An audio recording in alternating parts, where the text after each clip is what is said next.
Bookcase and Coffee presents Buzzing About Romance, a quick shot of romance. Hey everyone, welcome to a quick shot of romance. I am Becky, and joining me for this episode is podcast contributor Jenni. Hi, Jenni. Hi, Becky. I almost forgot who you were for a second. Oh. I'm looking right at you. Yeah, you are. And it pretty sure says my name right there. Yeah. Okay, feeling special already. So on this episode of A Quick Shot of Romance, we are reviewing The Rules of Dating by Penelope Ward and Vi Keeland. This is an absolute standalone romance, except I did see that one of the friends in this book is getting his own book. Yes, I would not be surprised if all four of them do. Yeah. It's interesting. So I've read all of Vi and Penelope's Cocky Hero books. Like, that's how I found them. Right. And I love those, but they're a little older. They've been around for a while.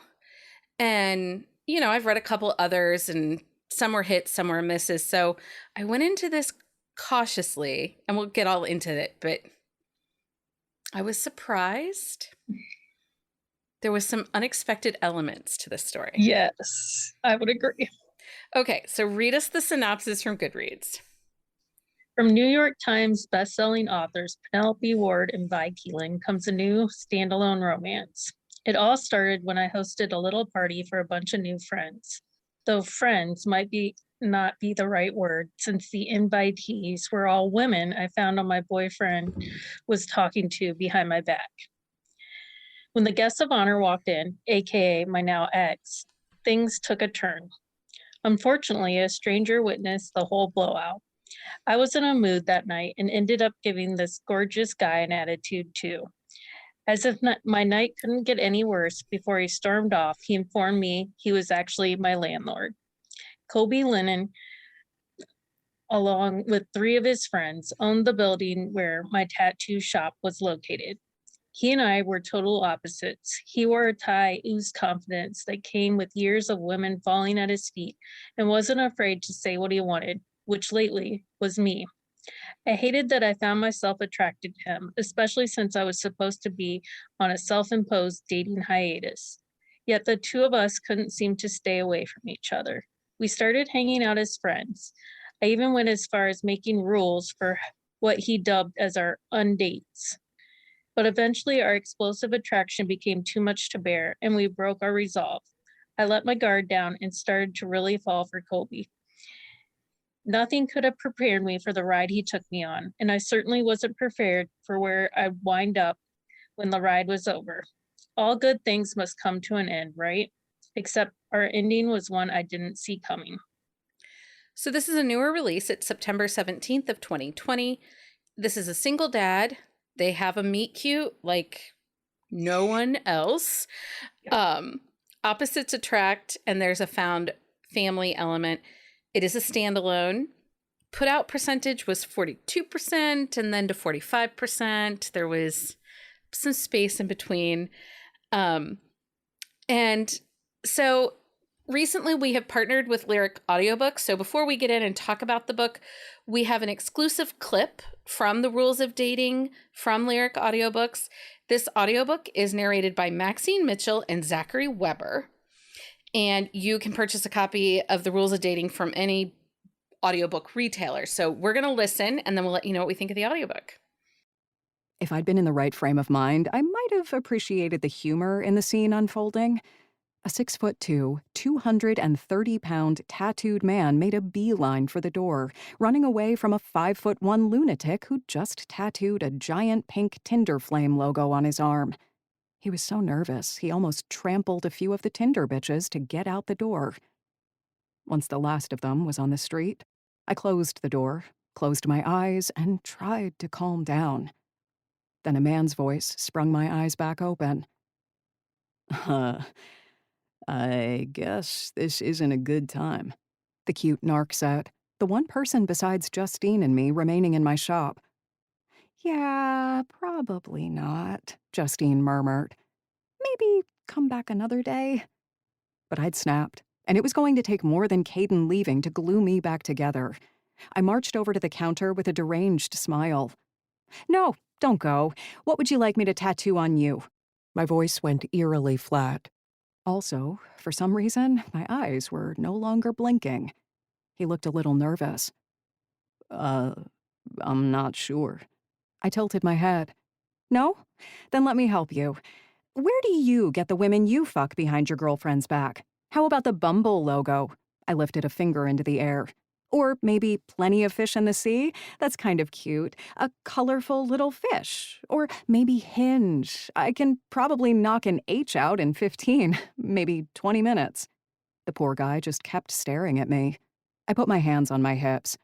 Well, what's it going to be? I don't have all day. I noticed he had a piece of paper in his hand. It looked like there was a picture on it. I snatched it and started to laugh maniacally. A rose. A fucking rose. How cliché can you be? You must already have an infinity symbol, huh? I tossed the paper at the guy. He made no attempt to catch it.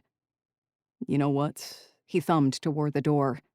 I'm just going to go. Good. You're probably an asshole too. You know how I know? Because you're all assholes. The guy smiled sadly at Justine. Thanks for your help.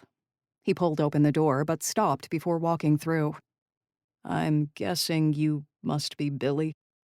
When I didn't answer, he shook his head. Okay, then. It was nice to meet you. By the way, I'm Colby Lennon, your new landlord. Holden came over bright and early the next morning to fix the leaky sink in my kitchen. I could have done it myself, but he knew how important weekends were for me, the only full days when I could spend quality time with my daughter, Sailor. Holden wasn't just a handyman around here, though. He was now part owner of the building, along with me and two of our other good friends. As a career musician, Holden didn't technically have a day job, so when he wasn't touring, he handled repairs around the building. He'd grown up helping his dad, who was a contractor, so he knew how to fix pretty much anything. He'd held many odd jobs before becoming our permanent handyman. Sailor sat next to me at the table, drawing while I drank my morning coffee and watched Holden mess around under the sink. He came up for air and looked over at the paper my daughter was sketching on. "Did she just draw what I think she did?" he asked. I looked over to find my 3-year-old had doodled something that looked suspiciously like a penis, with eyes and tentacles. "What is that, Sailor?" I asked. "That's you, Daddy," she proclaimed. "Sounds about right." Holden laughed. Sailor loved to draw, loved art in general. Even at the young age of 3, it was evident. Her appreciation of art was one of the reasons I'd wanted to surprise her with a tattoo in her honor. That plan had certainly gone to hell, which reminds me. I turned to Holden. "Hey, what do you know about the girl who rents the tattoo shop space downstairs? Billy. You haven't met her?" I shook my head. "Oh, I met her all right.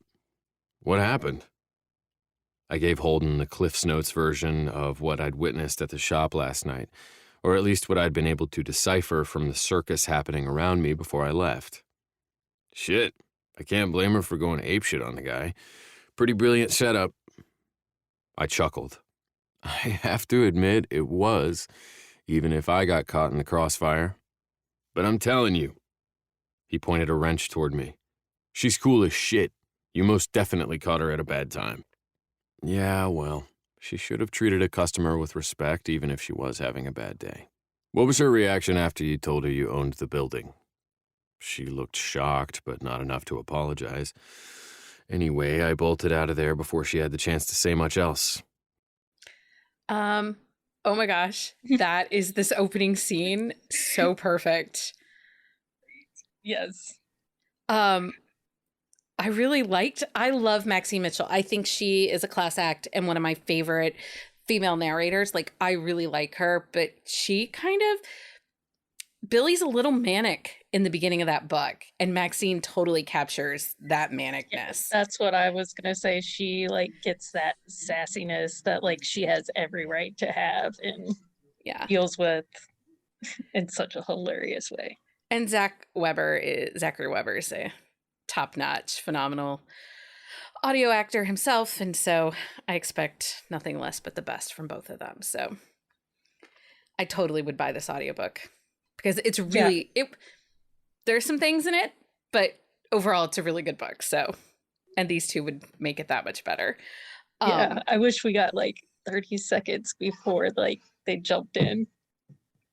Oh, with her and the Yeah. Okay, we'll talk about that. So, Lyric Audiobooks offers audiobook production services to some of the best indie romance authors. You can find out more about Lyric Audiobooks at lyricaudiobooks.com. Okay, so let's just talk about the setup of this book, because the opening scene is Billy finds her boyfriend's phone and realizes that he gets a notification on his phone while he's in the shower from Tinder. And she's like, what? Maybe, because they'd been together a couple of months. So maybe this is someone he had been trying to talk to before they had gotten together. Come to find out, he was having conversations with 12 other women. Like currently. Like today. Yeah. So she finds this out. His birthday is the next day, or maybe that night even. Is it that night? Yeah. So she actually takes his phone so he doesn't know that she has read these notifications, and smashes the screen so that he can't see that she's seen these notifications. And that is the opening scene of this book. So she takes him to her tattoo parlor, which she's a very well-known, well-respected tattoo artist. And she's doing a blind tattoo for him, meaning she gets to put on him whatever she wants. He trusts her. It's his birthday, so. It's his birthday. So she puts the Tinder logo on his back shoulder. I was dying. So I'm old. I didn't know what Tinder's logo looked like, so I actually had to look it up. But yeah, it's like a pink flame. Right. Yes. And it wasn't even subtle. Like, it was fairly large. Yeah, it sounds like it was like his whole arm. Like, yeah. Yeah. The whole top of his arm. So funny. And what she did is she invited all those Tinder women that he'd been talking to meet at the shop for a date with him without any of them knowing. And then when he comes out with his tattoo, all these women are here. And that is the opening scene. Yeah. And that's kind of where we jumped in. Yeah. So Billy and Colby could not be more opposite. Yeah, I would agree to an extent. She's an artist, and not just a tattoo artist. She actually does drawings and paintings. And she was raised by a single mom. Dad was never in the picture. And right? Right. Yeah. Yes. And her mom is like judgmental. She doesn't consider snooty. Super snooty. Doesn't consider what Billy does is really a career. It's not artistic. She takes every opportunity she can to demean her. Yes, based on her looks, based on her profession, pretty much her whole personality. But then you have Colby, who has these really great supportive parents. He is the dad of his sweet little daughter, Sailor, who is 3, almost 4. Great. And I will say, total age-appropriate child.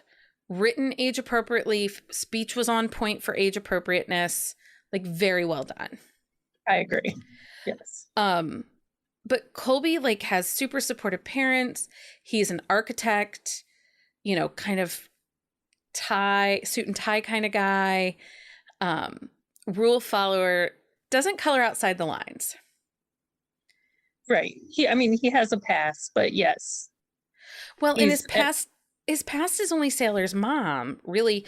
I guess his buddy's Holden hints at the fact that, he was a bit of a player before he became a father to Sailor. So he had a one-night stand with a stripper, and she got pregnant, right?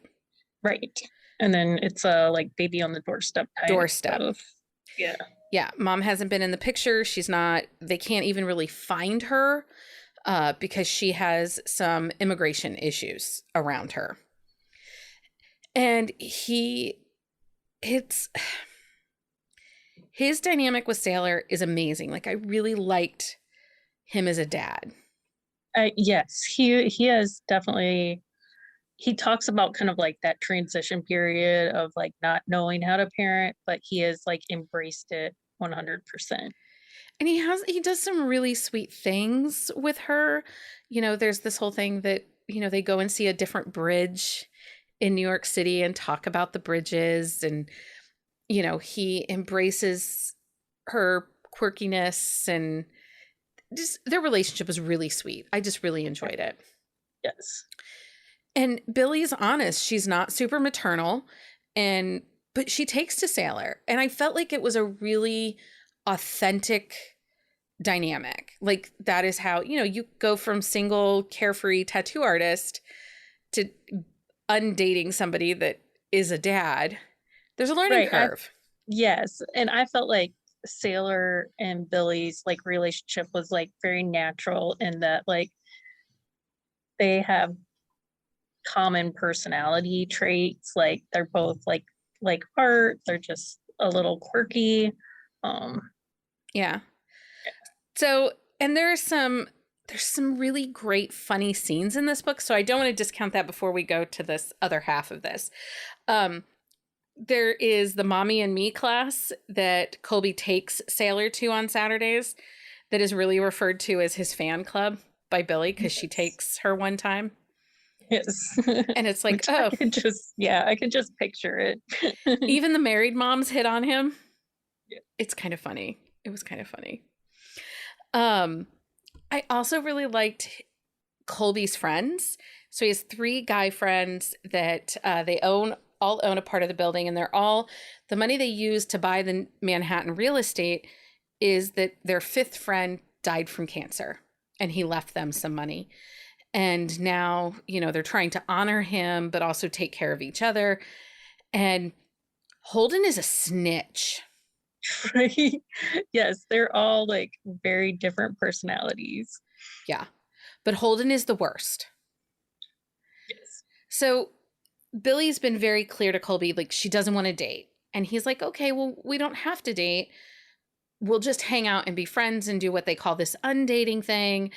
And it really is a chance for us to have this organic, natural way to get to know each other, doing everyday mundane tasks, like going to IKEA. But she goes with a client for a cocktail, and Holden spies her while she's out, and he starts texting Colby and like tattletaling.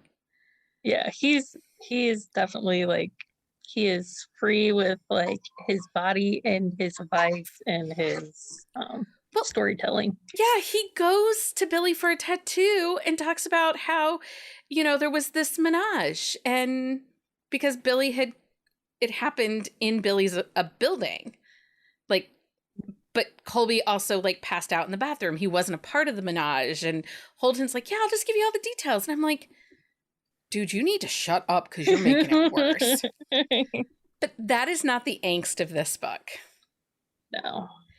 So I don't feel like the blurb does justice to what happens in this story.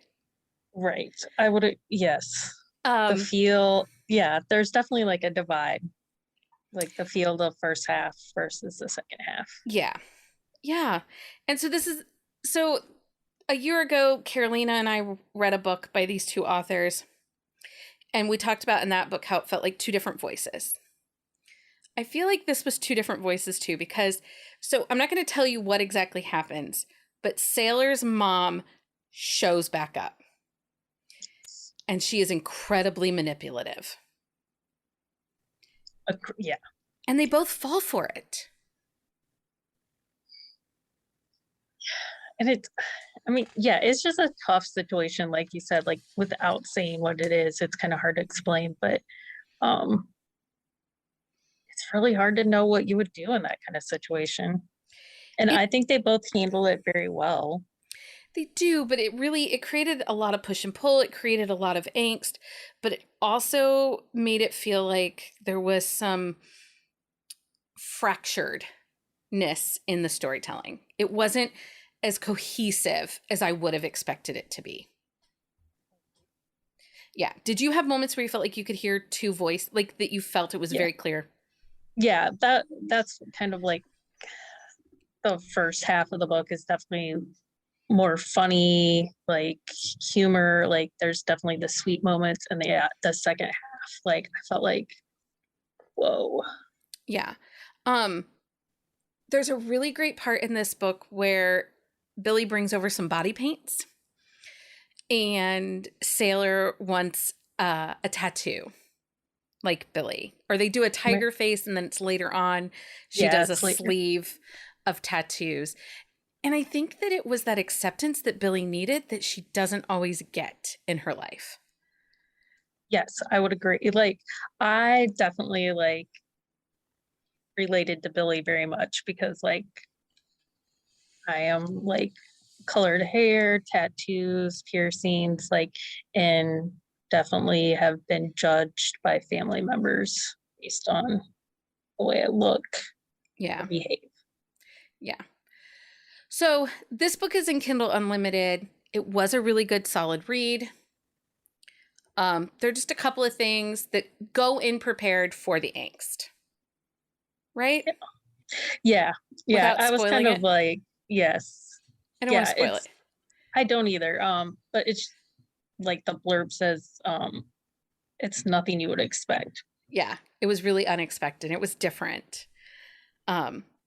Okay, so do you have a book you think we should review for a quick shot of romance? Send us an email to thebees@bookcaseandcoffee.com. You can also get more bookish insights from us over on Patreon with our Buzzing After Darks and Should You Read It. Jenni, thank you so much for joining me for this quick shot of romance. Thanks for having me. Until next time, everyone, happy reading. Find us on Instagram at Buzzing About Romance or on Twitter at Buzzing Romance. If you like the podcast, please leave a review. If you'd like to support us directly, join the Bookcase and Coffee Patreon and receive exclusive content only available to Patreon members. Check out bookcaseandcoffee.com for our on-the-shelf show notes.